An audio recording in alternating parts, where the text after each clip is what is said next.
So the next stop on our trip, we're here with Matt Steele, aka Mitto, and we're at Carson Performance where his car gets most of the work done now. Yep. We're going to have a little chat with him, see what's what. He's had a little bit of a, well, quite a bit of a gap from competitive drifting. You could say that, yeah. For anyone who doesn't know your background and what you're all about, do you want to tell us the basics of what's what? Oh wow. In a quick version. Okay, so I guess I've been drifting, or I fell in love with drifting about 20 years ago. Which makes me quite old. So from there, I basically competed a bit, I judged a bit. Yep. I went and lived in Japan for a while and did a bunch of stuff over there. And then I owned an RC circuit, doing RC drifting. And then I thought, you know what, like, I think maybe it's time I actually come and enjoy drifting again. Because I think I got to a point in my life where I thought, I've got to be sensible and do normal people things. Yep.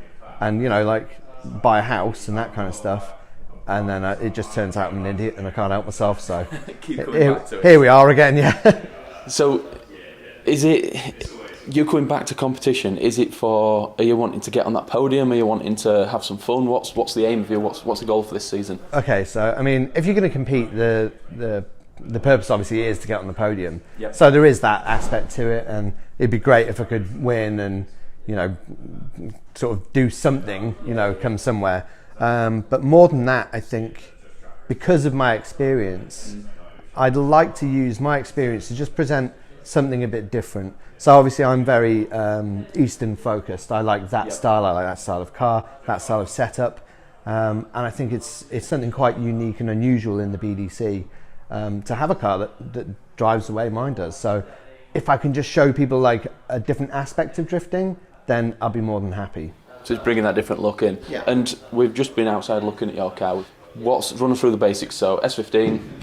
So it's an S15 with this SR20 going in it. Nice. And a nice plug there for Mr. Yandel. DY Engines, yeah, he's done an amazing job. I mean, oddly enough, this is the engine from the car that I last competed with. 14. Yeah. So that was 9 years ago. I sold it to a friend, he put it in a shed, and it's sat there since, and then I bought it straight back off him. So he's like, do you want that engine? Yeah, sure, I'll have that. So yeah, it's the same engine, which previously belonged to D1 driver Yokoi. Right, so it's got some history behind it. Yeah, so it's now 2.1 litre, 500 horsepower plus. We haven't mapped it yet, obviously, with the Garrett G25 660 on it. So, you know, from all the things I've seen online, it's an absolutely savage setup. So it's the most power I've ever had. And obviously it's sat here at the minute, not in the car. That's true, yes. When's the plan to get that in the car? So we're booked for mapping in a week. Yep. So I've basically got a week to put this in the car, make it work, make it run, and then get it over to MB Automotive, and Martin is going to map it for me.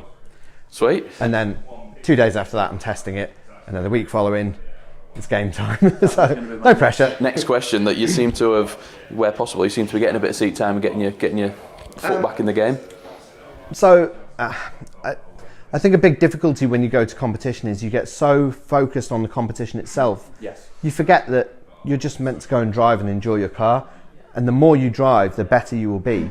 So the more seat time I can get, you know, the better. That's my focus, is to be driving. So if the car's sat, you know, it's great having crazy race cars with thousands of horsepower, but if they need so much maintenance you can't drive them, I think you kind of, it's not that you're losing your competitive edge, it's that you're just losing the enjoyment of your car. Yeah, I think, because driving it 6 times a year is... I was just going to say, a lot of people don't, obviously, through different reasons, don't use the cars enough to get that seat time. It's essentially just doing the competition stuff. Especially when you're running very expensive tyres, you know. Yeah. But, you know, these old girls... What a perfect link through to segue. This. So these are what you're using this year? Yeah, so Zach Nova have come on board to support me for the year. So I have a mixture of tyres between a 240 treadwear and these, which are a 140 treadwear, which are very comparable to something like a Velino or a Trias R1. You know, there's a lot of good tyres out there now. Zach Nova is the tyre that I've chosen to go with. But yeah, I have been testing other tyres. They're all very good, but this one's got the edge for me. Obviously, you've been driving a long time now. But limited use with semi-slicks?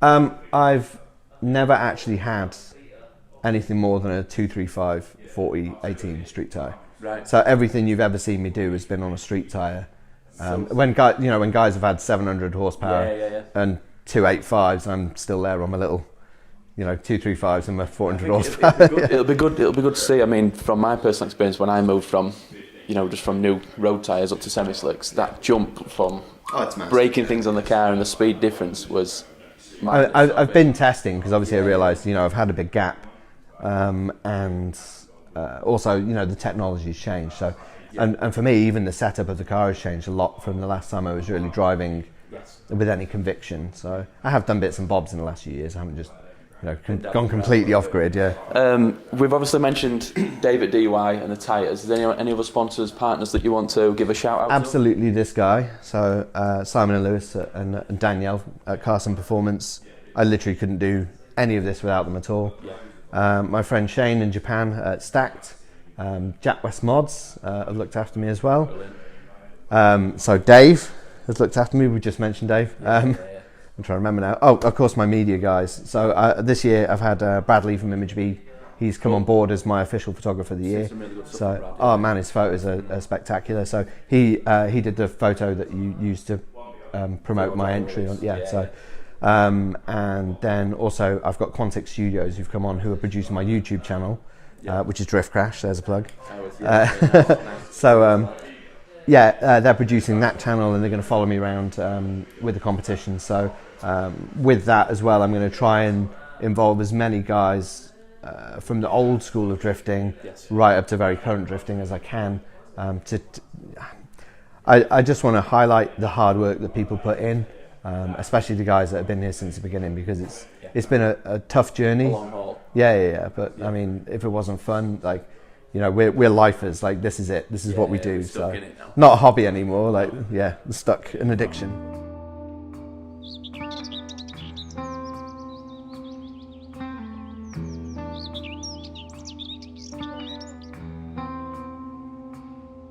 So this is the S15. This is what you're driving this season, and it is really in your face. It's out there and leery. Tell us about the graphics and things on the car. Okay, so the graphics on the car were designed by myself and Craig Weston from Violent D, who is just, as far as I'm concerned, the go-to dude for graphics. He's put out some pretty special cars. He's wild, isn't he? And he puts a lot more cars on the grid than you'd think. Yep. But yeah, the whole purpose of it is, rather than being leery, just to be fun. It's something that's silly, and reflects how I feel driving it, which is I'm just there to enjoy myself. I think I definitely went through a spate of making very serious cars. That's definitely not where I'm at now. So hence why I have now things like a pink cage laser roll cage. Yep. So Caged have basically provided all the safety equipment for the car for the year. Brilliant. So roll cage, door cards, and then they've done some bracing behind the bumpers to make sure the car stays in one piece. So that's all up to spec now, what you need to compete? I've been told so. I haven't had time to read the regs, so I'm trusting those guys, but apparently it's all up to spec. Touch wood, it'll all be good then. I'll be fine, yeah. Brill, well, it's been a pleasure. You're one of the drivers who I'm personally really excited to see your journey through the championship and come back to it, so I'm really happy that you're in it again. Piling the pressure on now. Don't disappoint.